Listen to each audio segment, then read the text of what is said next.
Don't blame God for satanic religion abuse. I was going to say satanic ritual abuse. Well, two peas in the same pod.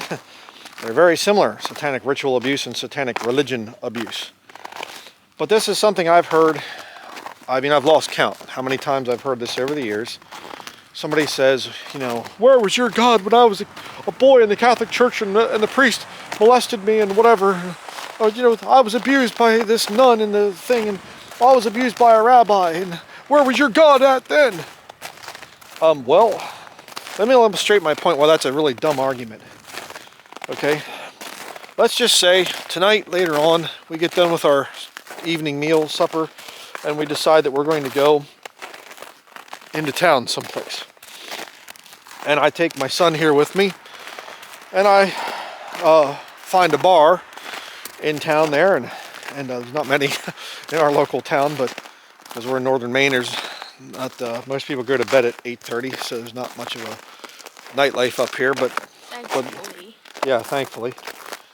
Well, let's just say that I decide we're going to go to a bar. I find a bar, and I take my son here, my 11-year-old, and we walk into that bar, and I get some guy, some drunkard comes up to me and starts pushing me around or something, or he's whatever, and I pop the guy in the face because he's trying to touch my son here, and about that time a brawl breaks out. Some guy hits me over the head with a bottle of alcohol, and I come out of there. We both have to run out. We get out there, and I get out in the vehicle, and I say, God, why would you allow my head to be cut with a bottle of beer? And why would you allow Oliver to have had alcohol splashed on him and some guy puked on him? And why would you allow that? What would God say? God would say, why'd you go into the bar? I didn't tell you to go into a bar. What's wrong with you? Well, it's very similar with the way the people are. Oh, why would God allow me to be molested in a church building? Well, you know, Protestant, Catholic, Jewish, Muslim, whatever. You know, why would God allow that? I don't understand. Why did you go into it? You read the scriptures. God didn't tell anybody to build a church building. Remember Jesus Christ, when he came to the earth, God manifest in the flesh, he was murdered by organized religion. So why would you blame him when you go to organized religion? It's a really dumb argument. Sorry, but it's a dumb argument if you're trying to come out with that whole thing there. All right? You say, well, who should I blame? I have to blame somebody for me being molested in the thing. I'm not making fun of you, by the way, if you have been. It's horrible. I had one of my friends growing up committed suicide because that happened to him when he was a boy. So I'm sensitive to that stuff. I understand. But I'm attacking people that just tear down the Lord Jesus Christ because of the bad things that happened to you at the hands of Satanists. But who should you blame? Well, you should blame your parents first and foremost. Go to them. Why'd you put me in harm's way? Take me to this church building thing. This boy right here, he's never been inside of a church building. And I'm a preacher. And he's never going to be inside of one either. I can tell you that. I have no desire to ever take my son and put him in harm's way. Stick him in some Sunday school or whatever else, someplace. No, thank you.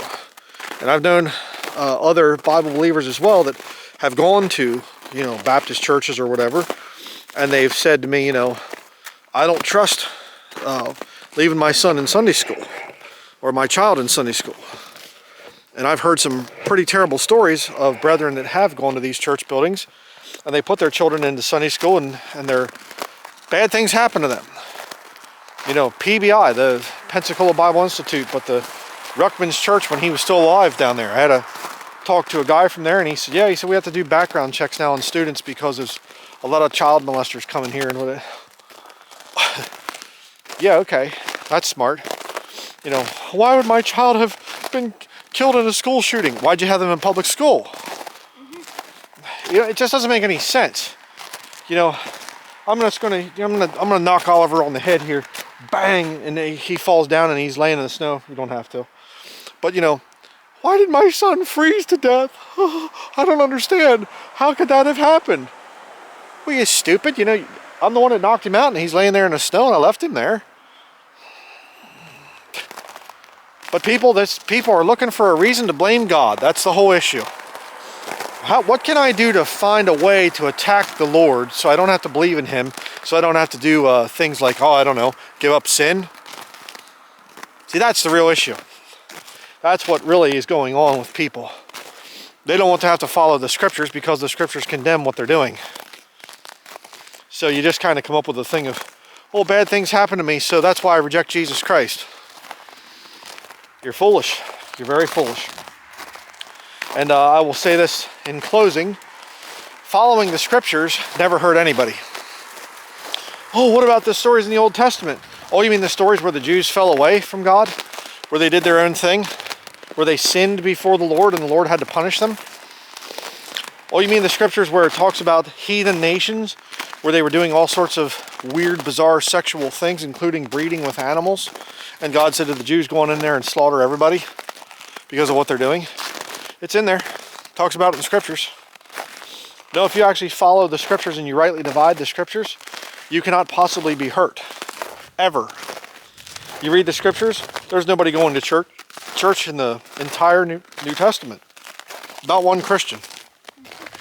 You say, I don't think I'm going to go to church then. Well, then how can you be hurt? How could my child ever be molested by some pervert or whatever, priest or something like that, when he's never in contact with them?